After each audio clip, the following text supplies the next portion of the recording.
is getting to that time where the leaves are changing and your grass is turning a little brown, it's maybe your last chance or last opportunity to manicure it the way you want to, or maybe have somebody else do it. And just keep that in mind when you hear the song. But anyway, let's go ahead and take that break. All right, Will.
What? They drank. Just let the kids know right now, this weekend, or when you're going out trick-or-treating on the 31st, next Tuesday, and somebody tries to give you goobers, those are chocolate-covered peanuts. Be aware. Be scared. Tell them you want Raisinets. Because peanuts are evil. We'll be right back with Christopher Long.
Welcome back, everyone.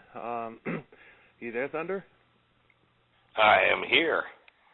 All right, and want to welcome right now Mr. Christopher Long. How you doing, buddy? Fellas, I want to applaud you for the great public service that you provide there, because goobers are peanuts, except no substitute, Raisinets for trick-or-treat only. Absolutely. Absolutely. Chocolate covered raisins are fine, but do not let the chocolates fool you. The peanuts are evil. Absolutely. I hate to barge in on the football dialogue there. That was good stuff, fellas. Thanks. Well, thank you very much. Yeah, we were. Thunder, I think we need to start our own geriatric league. We need to dig up Troy and Brett and Joe Montana and Warren Moon. Let's get all the old guys together to form a league from the old glory days. Absolutely, man. It would be walkers and hover rounds all around. It would be fantastic. At least they'll know which jerseys they're wearing. Exactly. They'll know who to throw the ball to. And then, Chris, along with that, me and you are both of short stature. Yeah. I think we need a little man's National Basketball Association with like 8-foot rims, and we could be centers. Kind of like Mini Kiss? Which is one of the greatest things ever. Because if I don't make it in the radio business, I'm going to join midget wrestling as the Giant. Yeah, I'm with you. I'll buy a ticket for that, Thunder. I'll be the Little Big Show. I like it. You know what? All I need is a black unitard and some knee pads. I'll be ready. I've seen pictures of you in the black leotard before, and it's not pretty. Well, you know what? I never claimed to be pretty. That's why I'm on radio and not TV. Thunder, I thought you destroyed all of those pictures. Well, you know what? I guess some of them leaked out there, and it is what it is. But I take pride in everything. I take pride in everything I do. In this day and age, you know, you can't do anything without it being leaked. Yeah. Unless. Well, anyway, Chris, welcome to the show. Well, it's a pleasure to be here, fellas. I'm a big fan. I've been tuning in the last couple of weeks, and I dig the show, man. I get where you're coming from, and I'm a fan. Awesome. Well, we appreciate that, man. We're a big fan of yours, man. Followed you for a long time, man. Read your book, man. Come on, and to be honest with you, it's taken me a minute to kind of process everything, and kind of makes me take a minute to look back at my own self right there. I just want to let you know that it's very inspirational right there, and the writing is fantastic. Cool. You're a wordsmith, man. I'm telling you. Well, thanks, man. That's there's a lot of stuff in that book, my current book, Come On, and a lot of reflection on my experiences in the entertainment business over the years, and where it led me ultimately, and it's a fun little ride for sure. Oh, it absolutely is. I'll tell you what. I downloaded the book and I read it in 6.5 hours. Dynamite, because it only took me 4 hours to write it. Well, you know what? I'm a little slower than most people, but they told me, you know, it'll get better with age. But as my sometimer kicks in, you know, it happens. Yeah, I'm with you. Chris, I had a question. Earlier we were talking about, you know, we teased and we played the lawn care studs. I made the comment that I had never seen a bad Dead Serious show. I don't remember ever. There never was one. There never That's was what I was going to ask. That's right. I mean, did you ever have any Spinal Tap moments? Maybe the pod wouldn't open, or maybe the Stonehenge monument was only 3 feet tall. Everything was a Spinal Tap moment. I just went to the Paul Stanley School 101 of rock and roll. We were just able to play it off like it was, whether it went right or something went wrong, we just always played it off like it was part of the show, so nobody was the wiser. And as you said in your book right there, at our age right now, Bill, careful with the Spinal Tap moments, because some of these people will not understand it if they're listening, if they're, aged to be able to walk around freely without walkers and canes.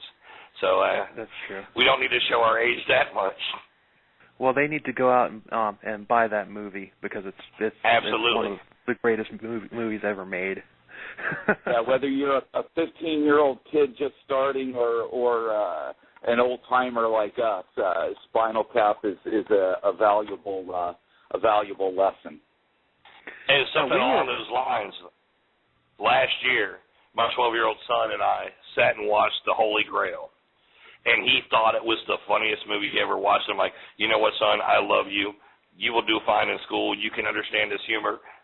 I love you. You're fantastic. Timeless. Quality Absolutely. has no expiration date, Well, I read somewhere that they're working on a remake of that movie, and why? If it ain't broke, don't fix it. They need to leave it alone. Mm-hmm. Absolutely.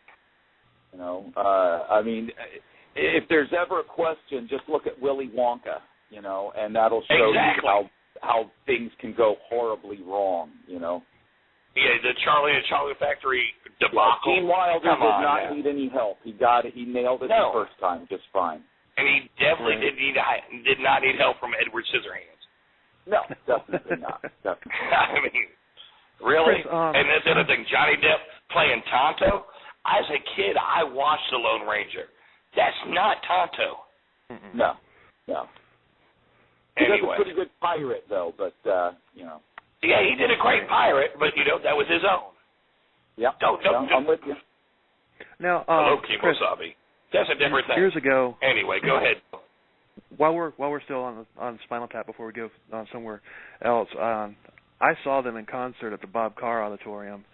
And, I was there. I was sitting right behind you. I know. I was just going to say we're like 2 seats away from each other at that show. Yeah. That show still today is one of the best concerts I've ever been to. That was a real treat to actually see it live. It was. I couldn't have been as psyched if I'd seen Led Zeppelin, as I was to actually see Spinal Tap. Yeah, that was amazing. And what they did with Stonehenge was that was gold. The funny thing is, not only did we have those kinds of experiences in Dead Serious on a regional level, and I know you blogged about some of your experiences, Will, with bands, but later in life when I went out on the road touring with arena bands, that kind of stuff happened to the big boys. I mean, all the time. So it's not as far fetched as it seems. Oh yeah, I mean, nothing goes perfect anytime. Yeah. There's always a little bump in the road, and it depends on how big that bump is and how that works out. I mean, you got that much electronics and moving parts and stuff. Oh yeah. You're gonna hit a bump or two here or there. Drum heads break, and I mean, that's all different. The guitar string is breaking and all that. It's all part of the whole deal. It happens all the time. Drum heads don't break anymore from what we've found out on our. The new Kevlar drum heads that we heard about last week, or the week before that. Yeah.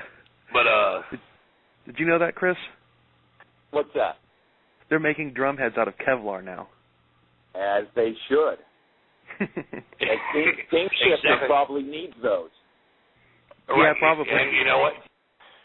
Especially in high school talent shows now that, these kids think it's okay to come to their school and shoot each other up, so. Yeah. But that's crazy. A different note anyway. Crazy world, Thunder. It is. In the old days, I only had to worry about people coming to the shows with lawnmowers. Now they come to the shows with weapons. Who was the guy with the lawnmower at the show? Dude, you ran over my foot with a mower at a Dead Serious show. I nearly had you thrown out. I know I did that. A real lawnmower when you were out there with the bubble mower. Yes, that was me. And I Your apologize. girlfriend wasn't so cute, I'd have had you bounced out of there. All I remember is the smelling of burning gas and the sound of the lawnmower while the guitars were dun, dun, dun, dun, dun, dun, dun, dun. Yes, in case that your was not one of my... aren't aware, in case your listeners aren't picking up on that, we had a song back in the old days with Dead Serious called Lawn Care Studs. You guys played it. We played that song earlier tonight. Yeah. Yes. And I would come out with a toy lawnmower and jump down into the mosh pit and run around and smash it up, like Pete Townsend at the end of the show, and it was a lot of fun. And Thunder came to one of our shows one time, and he brought a real lawnmower and gassed it up and fired it up right in the mosh pit, and we all had to go running for cover. Well, actually, it was there when I got there. I saw it. It was in the pub in Cocoa Beach, and it was by the back door, and I saw it.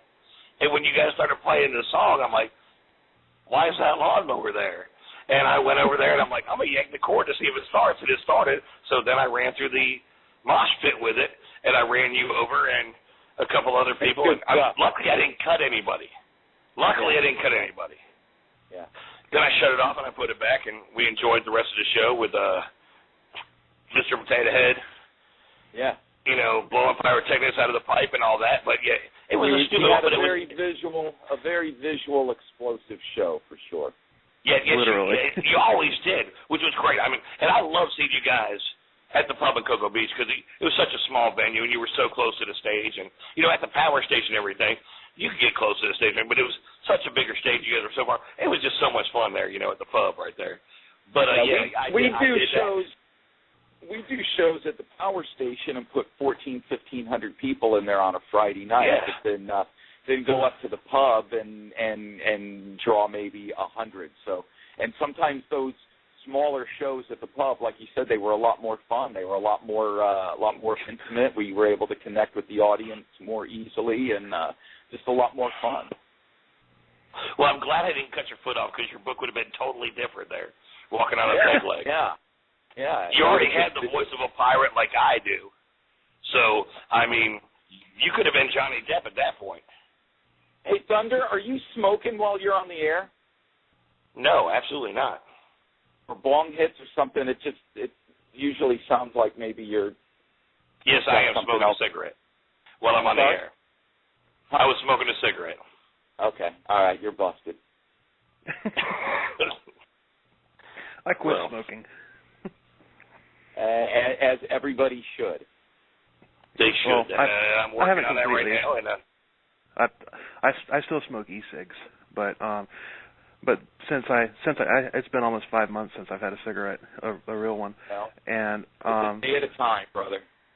Yeah, there's a huge noticeable difference in the way that I feel, my stamina, and just overall energy level.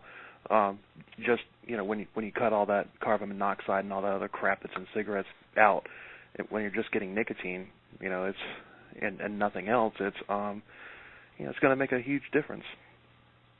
Yeah, bad stuff. I didn't hear you. I said it's bad stuff, brother. Mm-hmm. Yes, it is.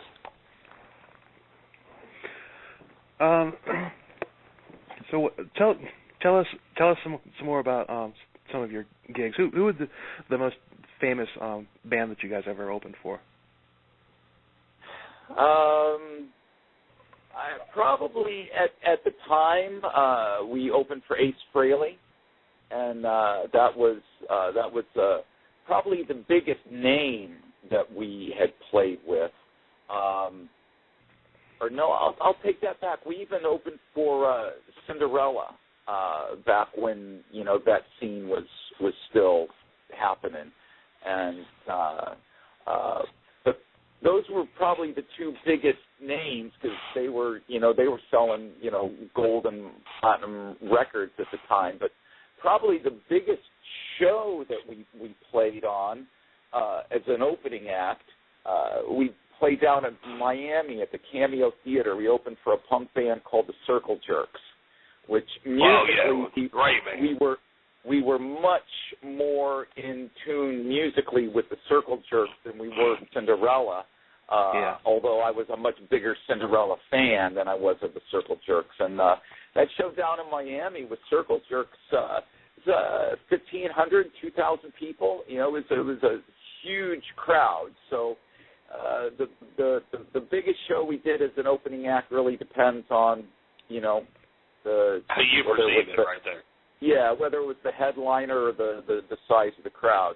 The biggest crowd we ever played to was when we headlined our own show. We did an outdoor show at Pleasure Island, and that was actually shot for a TV show, and we drew, I don't know, about 3,000 people that night. So nice.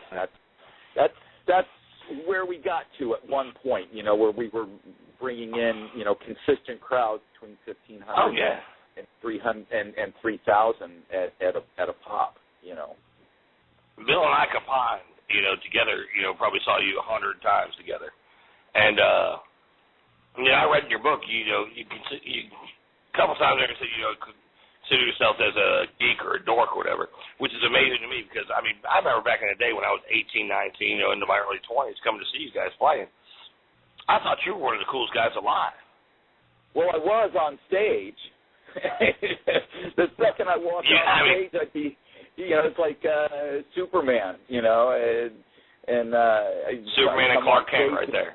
I'd put the Clark Kent glasses back on and become a dope again, But on stage, I was 6 feet tall and bulletproof, Right. And one of the bands. Go ahead. I'm sorry. Almost got me in trouble a few times, Yeah. Oh, absolutely. One of the bands you play with. Go ahead, Bill. Did you ever? I'm referencing a blog post that I did on my blog, where I wrote about in my opinion, the two biggest homegrown bands in Florida, being Stranger and Dead Serious. Did you guys ever play a show with Stranger? Yeah, as a matter of fact. That's a funny thing with Stranger. I was a huge fan of theirs. And when they first got signed to CBS in '82, I would have been about 19 years old, and I was just a dork hanging out at their shows. And, they had the record deal, and they were on tour with Cheap Trick and all these big bands. So in our world, Stranger, they had made it. They were huge.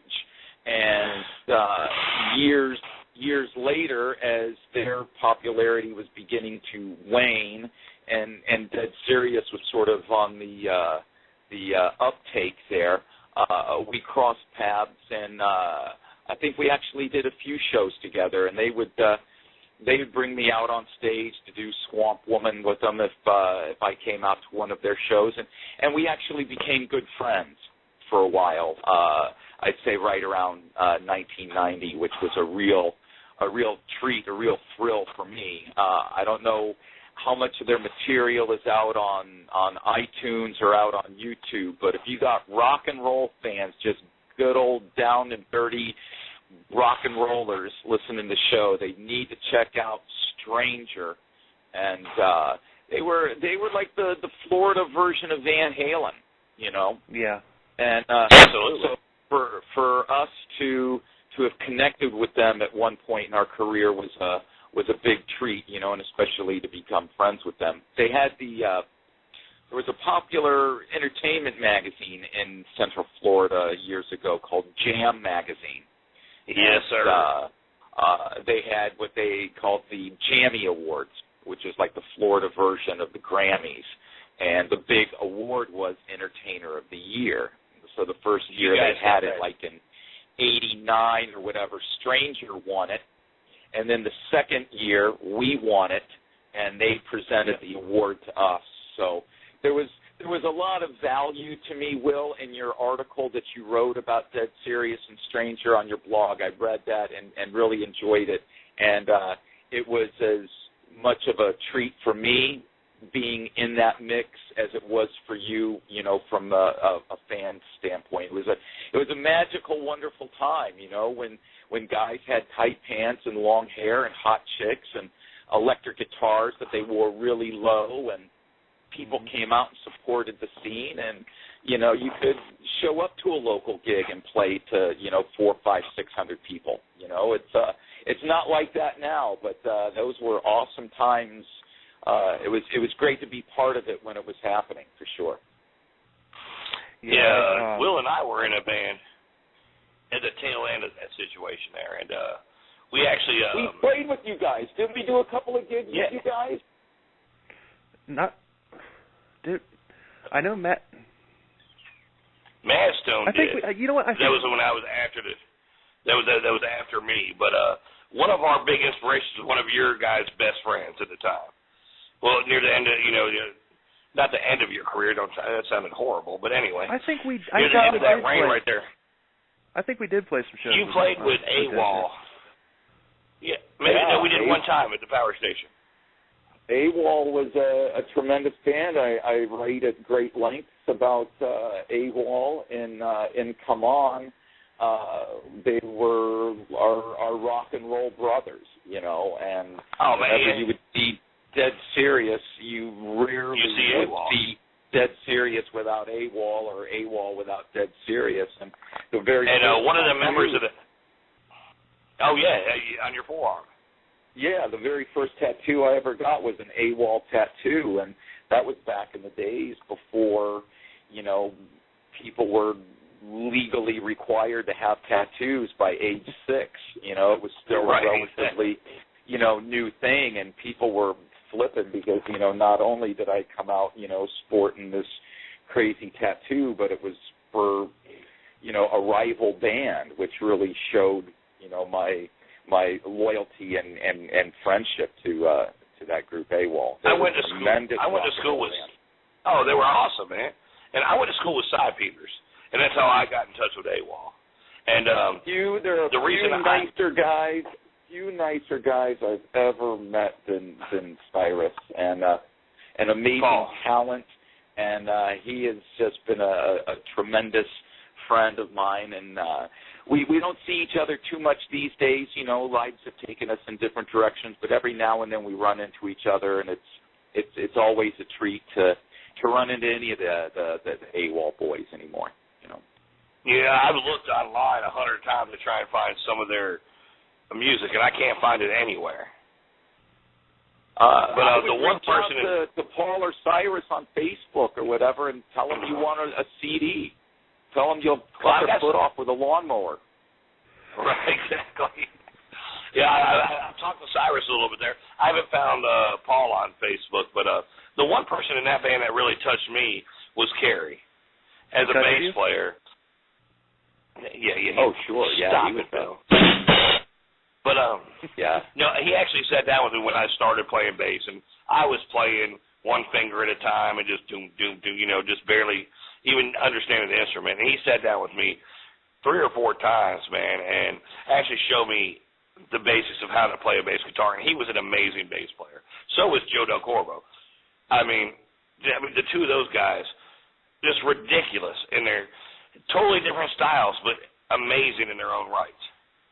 Yeah, Kerry Kerry was more of a King's X kind of bass player, and Joe was much more of a, you know, an AC/DC, just straight down, dirty, let me play hard and fast. Yeah, you know, and you know, Kerry sat down with me, you know, a couple times and showed me a couple licks, and this is when I first started playing, and you know, kind of helped me become a bass player, not a guitar player on a bass, but you know, play with the drums kind of thing, and you know, be the foundation right there. Yeah. You know when they played, you know, songs like there goes my mind right there. It's my Sometimers, but what's the song I'm talking about? Jungle Boogie. Yeah. You know, he'd get on there and he was just slap the bass and everything. I was like, oh man, that's amazing. And you guys would come on and Joe Del Corvo would just pound the bass, you know, kind of more of a Steve Harris style, you know. It was like, man, that's what made me want to play bass, was watching you guys and watching AWOL. That's a great compliment, and I'm not sure how much of their stuff is out online, but that's another Florida band from the old rock and roll days that's definitely worth checking out. You know, in your rock and roll listeners tonight can seek out AWOL. That's AWOL, and that's right, at the will of the Lord. But man, amazing.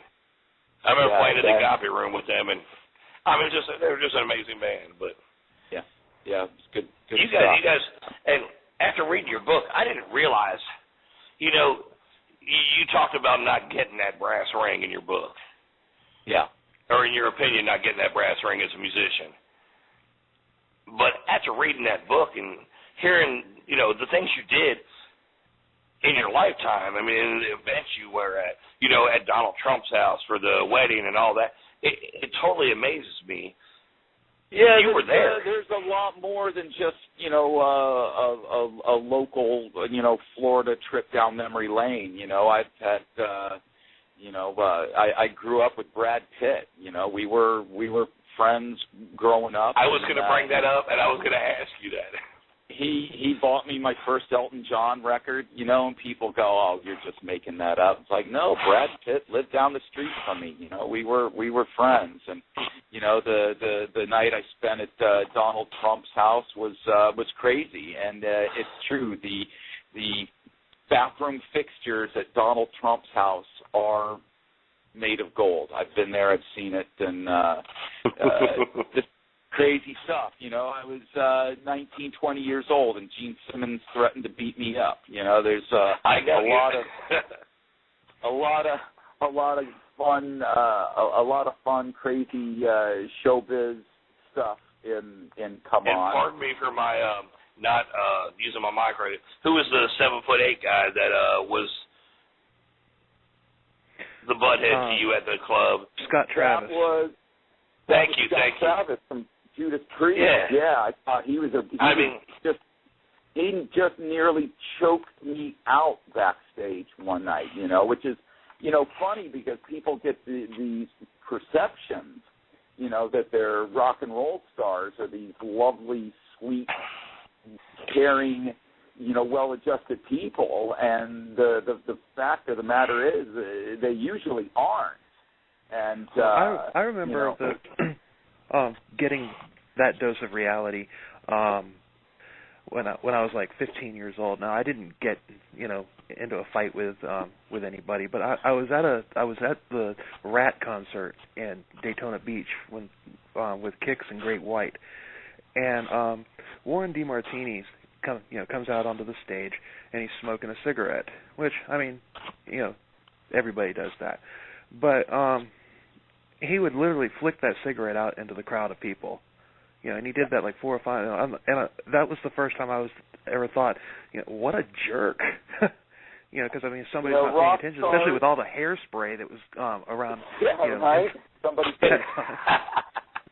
gone up like a Spinal Tap drummer. That was one of the disappointing realities of rock and roll that I discovered.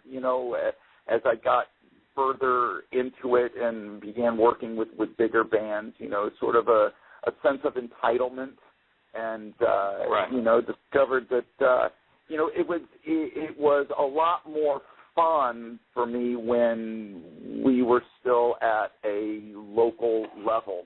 There was a certain naive innocence to it, and when I got done with my own band days and started working for bigger groups and being out on the road, I saw a side of people.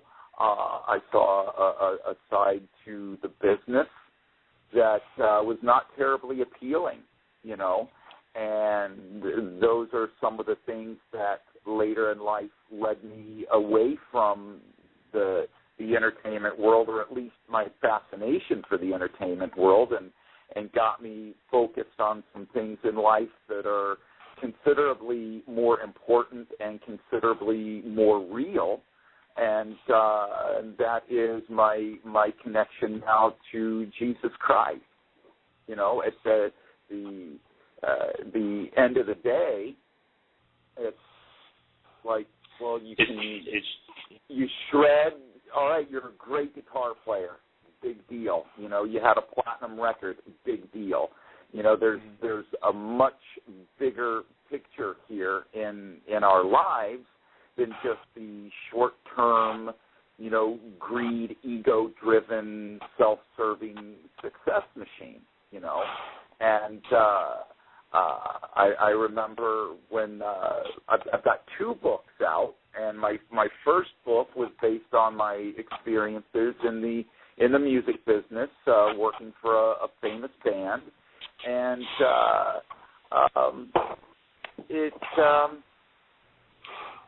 things got kind of dark for me at that point, and I kind of turned around and realized what the business is and what it is not, and just sort of walked away from that and started focusing on the bigger picture that's certainly more true, more honest, more real, and that's my walk with Christ.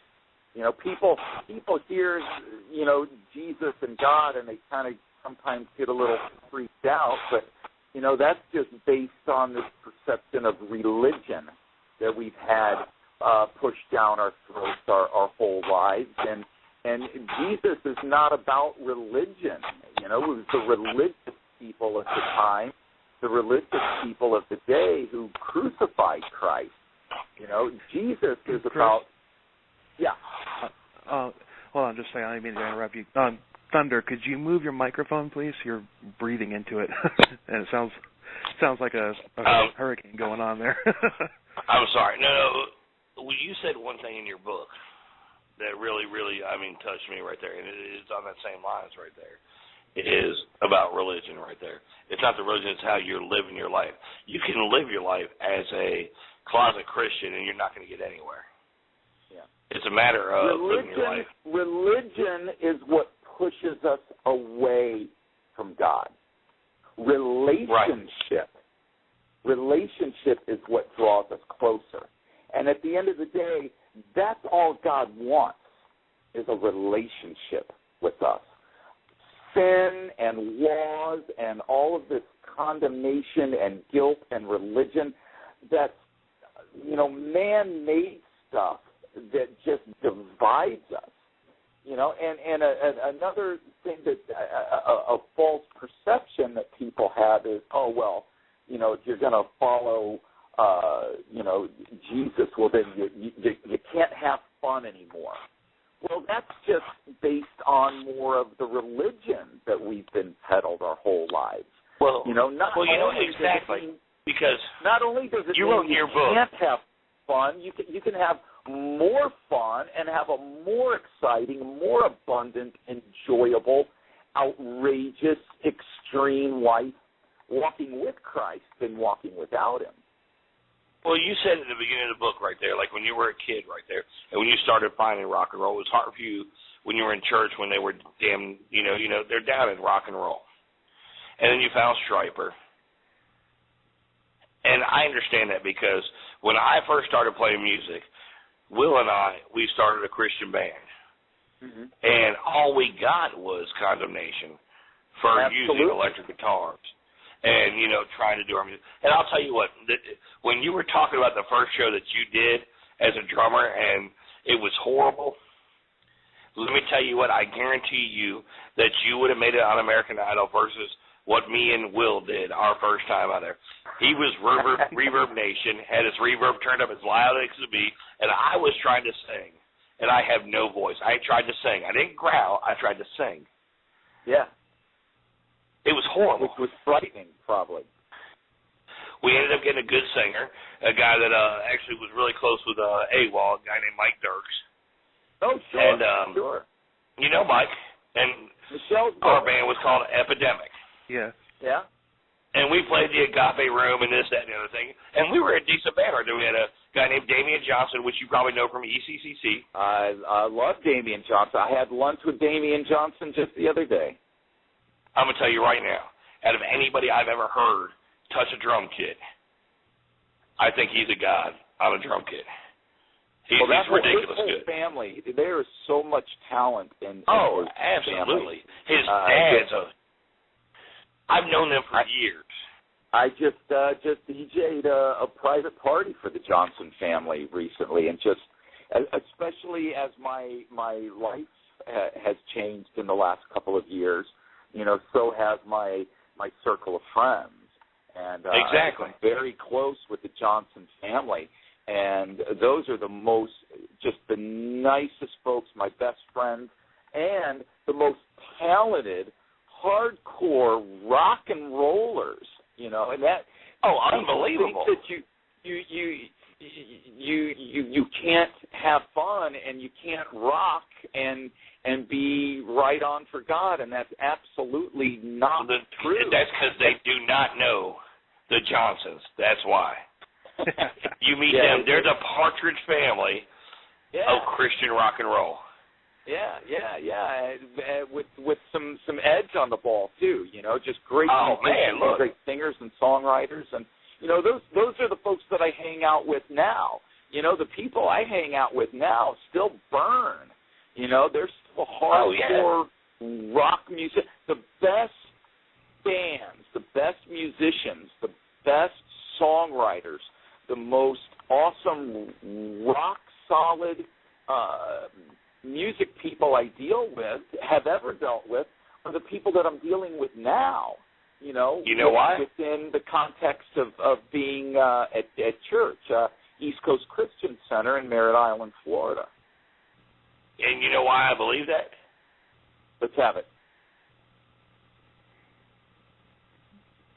You there? I don't think it has anything to do with lawnmowers. Are you there, Thunder? We lost Thunder. We lost him. I'll give it a couple seconds and I'll call him back. He started preaching and got all choked up and passed out. Well, that happens. Actually, that happened last week and it happened the week before. I guess that's probably going to be a weekly thing where Thunder disappears. Yeah, I remember we lost him last week too. Yeah, it must be global warming taking away the thunder. I'm going to try and call him right now. Yeah, man.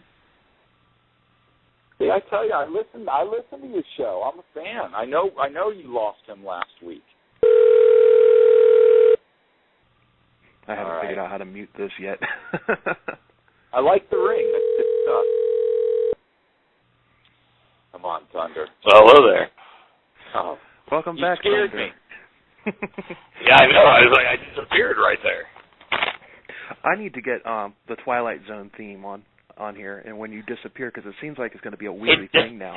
It's at a certain time. It just, I don't know. But anyway, as I was saying, the reason that you're getting ready to make a life-changing statement. You know what I think it is that the reason that you're having more fun with music with the guys you're doing music with right now is because of clear head. There's nothing else involved in there. And, and that's a big thing right there. And a reason that Okay, Thunder, your phone is, you sound like you're in a tin can right now. Well, I'm sorry about that. Is that better? Okay, that's better. That's better. The reason that we deterred from the Christian music scene is because we were getting nothing but dismay from it. We were 14, 15 years old, which is totally crazy to me.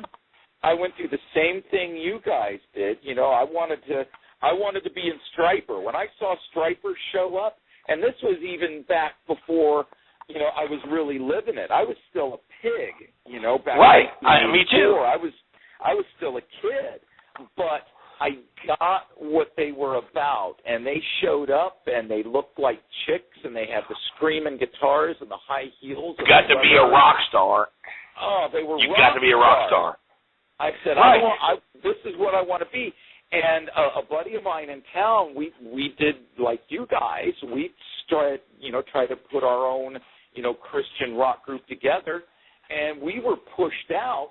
Not by the world, not by non-believers, but by the church, religious church people. Well, what happened to us? We were, we were playing churches. We were playing about 2 youth groups and we, and we were, but there was this group of people from I can't remember what where they were, what group they were affiliated with.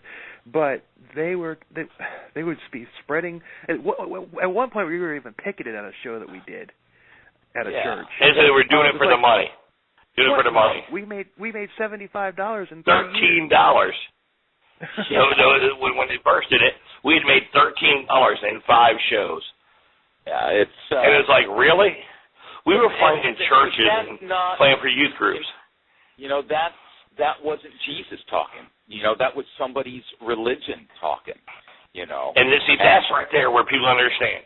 And you explained, like, you found your church in ECC, where they accepted you with your tattoos and everything. And, there's a lot of churches out there. And you know what? I'm not as devout a Christian as you are, because I read your book, and you know what? I am Christian, but I still have my demons, and I'm fighting with myself. But as a Christian, someone who does believe in Jesus Christ, there's a judgment issue there where you can't do that. It's not your job. Jesus will do that. Exactly. Our job. And I hear churches who won't let gay people in their doors. Well, you know what? Maybe they need to be let in those doors, and maybe that can help them through their ways. As Christ followers, our job is to love each other. Go into the world, spread the gospel, and love each other. And if anybody, that's how you can kind of tell whether you're in the right church or not, because if what you're hearing from the pulpit is not preaching, not teaching.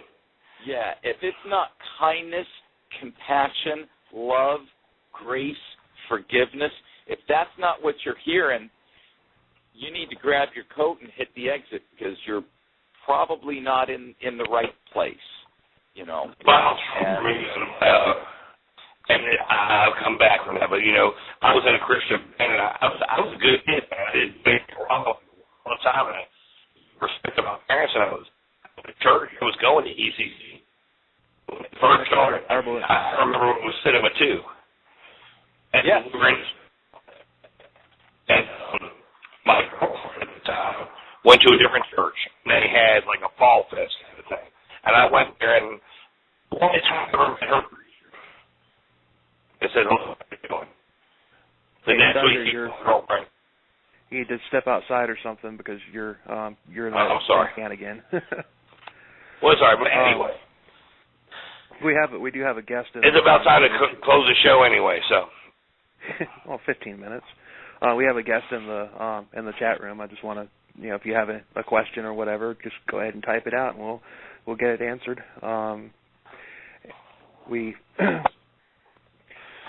Chris, we were talking. He was talking about a segment in the book that really that was really an eye opener for him. There was one with me, too. When you were talking about how things went south with your first marriage, and basically the whole reading that segment in the book when you were talking about how it really was your fault. I mean, that was like an eye opener for me because of the fact that for years I my ex-wife left me, and I for years I hated her, blamed her, and whatnot, but I mean, she probably left me because I had two marriages. I had Madstone and I had her, in that order.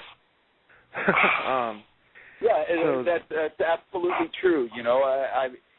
We, especially with relationships, boyfriend, girlfriend, marital relationships, we're so quick to point the finger at the other person, and I'm at the point in my life I can see what happened in my own marriage and say, well, why did that happen? Well, probably because it was my fault. I wasn't stepping up and I wasn't living it, and that was just one example, of the darkness that I was living in. That's not God's best, but that's our lifestyle. We were party rock and rollers and out more focused on flying to L.A. to catch some concert or whatever than focusing on what we needed to. But we didn't know any better, man. We didn't have any Jesus in our home, So, well, I mean, could the ex-wife have gone about it differently? Absolutely, but still, I mean, it's all about what you do. What it says in the Bible, that the man runs the house, and if you're not running the house correctly, the wife's not going to be happy. And your grandmother and your great-grandmother will tell you the same thing. If mama's not happy, nobody's happy, and that's when everything turns to crap. Yeah, I take full responsibility for everything that ever went south, in my life. I'm not going to point fingers at anybody, And, there you go. And speaking of which, something that brings you closer to me than you know. Did you know that your guitar player in Dead Serious, the one you brought into it, Doug Gibson, was actually the maid of honor at my first wedding? He was the maid of honor? Yes. Him and my wife were really good friends. I'm like, Doug from Dead Serious is going to be your maid of honor? I said, I love those guys. That's hilarious. And I didn't know that. Yes, Doug Gibson was a maid of honor at my first wedding. And now on a music level, hold on one second here. Doug Gibson and Pete Brado, that collaboration they did together on the CD that AWOL did was ridiculous. Yeah, they were great players. Still are great. They could have hung with Eddie Van Halen right there on that collaboration. It was ridiculous good. Yeah, the amount of talent that we had on the East Coast music scene at that time, particularly in my group, Dead Serious, and with AWOL was staggering. Absolutely. It was. And I'm so sorry about that whole green jello thing, because I knew as well as the first time I heard that song on the radio, I'm like, no, this is crap. This is not them. This is somebody stole an idea from a guy I know named Dead Lee. And that's who I know. The band Green Jello came on the scene in the early 90s, and I'll go into some detail in the book, but basically somehow, our act got taken, you know, and all of a sudden absolutely on the radio with a top 10 record that sounded exactly like Dead Serious, you know. And well, I'm gonna tell you one thing. It didn't sound exactly like Dead Serious. It sounded like a cheesy remake of the real thing. And you guys were the real thing. I was there every show watching you guys. I remember you hanging from the rafters. I remember the lawnmower. I remember the baby doll. I remember Mr. Potato Head blowing up out of his pipe. I mean, yep, when you did Designated Driver the first time, I remember that. I mean, you guys were the real deal, and you guys should have been a part of that scene, and you might not have gotten your brass ring there, but you definitely have it now, and your writing is impeccable. Well, I appreciate that, Thunder. It's I'm finding more enjoyment now in writing and doing books and my blog site and so on. Much more enjoyment doing that than the crazy rock and roll days. I wanted to offer something to your listeners tonight, if it's cool. Absolutely. We've been talking about my new book, Come On, and I just want to be clear with people, you know, that there's definitely a Jesus payoff in my story, but there's a lot of crazy rock and roll stories, a lot of fun showbiz stories from over the years, and I want to give out a couple of free Kindle ebook downloads tonight, if that's all right. Absolutely. We have 6 minutes. For the first 10 people that email me, all they need to do is just email me and say, "Hey, I heard you on the Will and Thunder show. I want a copy of Come On." And the first 10 people that send me an email, I'll send them your choice, either the PDF ebook or a Kindle download. And my email address is real simple. It's author Christopher Long. It's just my name, author Christopher Long at Yahoo. And the first 10 people that send me an email and, like I said, say they heard the show and just ask for a copy, and I'll send you a free ebook. That's awesome. I'm going to tell you guys right now, if you were listening to this show, I read the book in 6 hours. It is more than you can believe. I mean, you're talking to a rock star as you're reading through this book, and he's done more than you could ever imagine, the people he's met. And at the end, it's so inspirational. You know, it's made me take a second look at myself right there and kind of question a little bit of what I'm doing. And well, I hope I really. And you know what? The great thing is just what you just said. I mentioned earlier my first book was before my awakening, so to speak. My first book was, you know, sex, drugs, and rock and roll and all that stuff. And when that book came out, there was a lot of darkness. There was a lot of negative energy generated around that book. But once I got my head and my heart straight with God and took some of those rock and roll stories and funneled it through the type of story as Come On, there's just been countless people who have reached out to me with the same, sharing the same wonderful words that you just shared with me, Thunder. People's lives that are being touched and people that are thinking about Christ who might not have thought about him otherwise, and that's huge.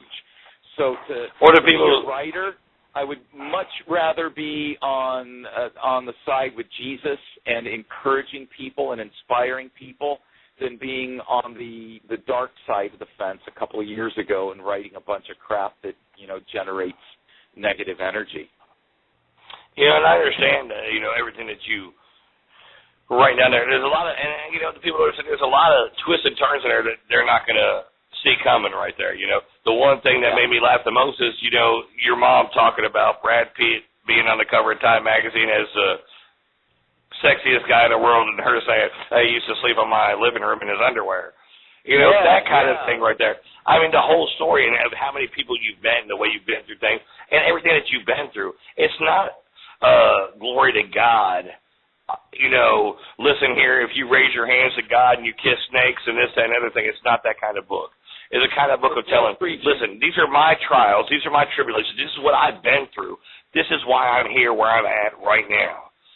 And it shows that it doesn't matter where you are in your life right there, no matter how bad you're off. That you might have another turn and you could try this, because this is what worked for me. No matter you're where not you're preaching, at, man, you're not too far to miss God's reach, you know. And to me, it wasn't. Go ahead. And the funny thing is, I'm still connected to the entertainment world. You know, I was out last week reviewing the Chicago concert here in town. A couple of weeks before that, I was in Orlando reviewing the Ted Nugent concert. You know, that's still my gig. I still have my day job. So it's not like I joined a monastery or something. I'm still... Or a cult or whatever, you know. Right. You know, I work in the nightclub business, man. I'm a nightclub DJ, and I'm an entertainment writer.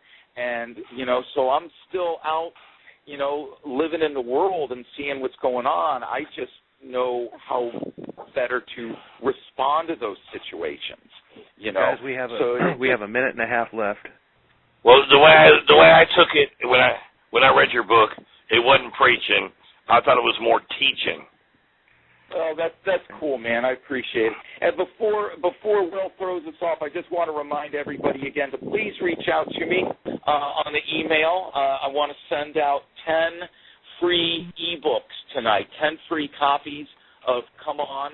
The first 10 people who respond, my email address is author Christopher Long at Yahoo. I'm also on Facebook, which is Facebook.com/author Christopher Long. And I invite people, I encourage people to reach out to me through an email, get a free ebook tonight. Reach out to me on Facebook. If I can be of any encouragement or inspiration, please, there's never a bad time to reach out to me.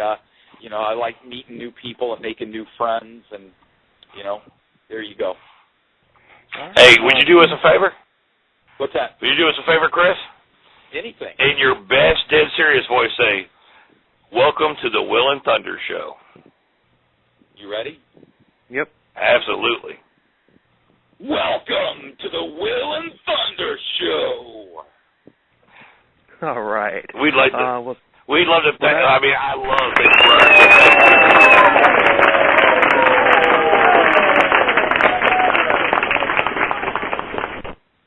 All right, well, thanks for listening. We got 5 seconds, and it's going to cut off, like, right now. So thank you for listening. Good night. Thanks, Chris. We'll see you later. Thanks, fellas.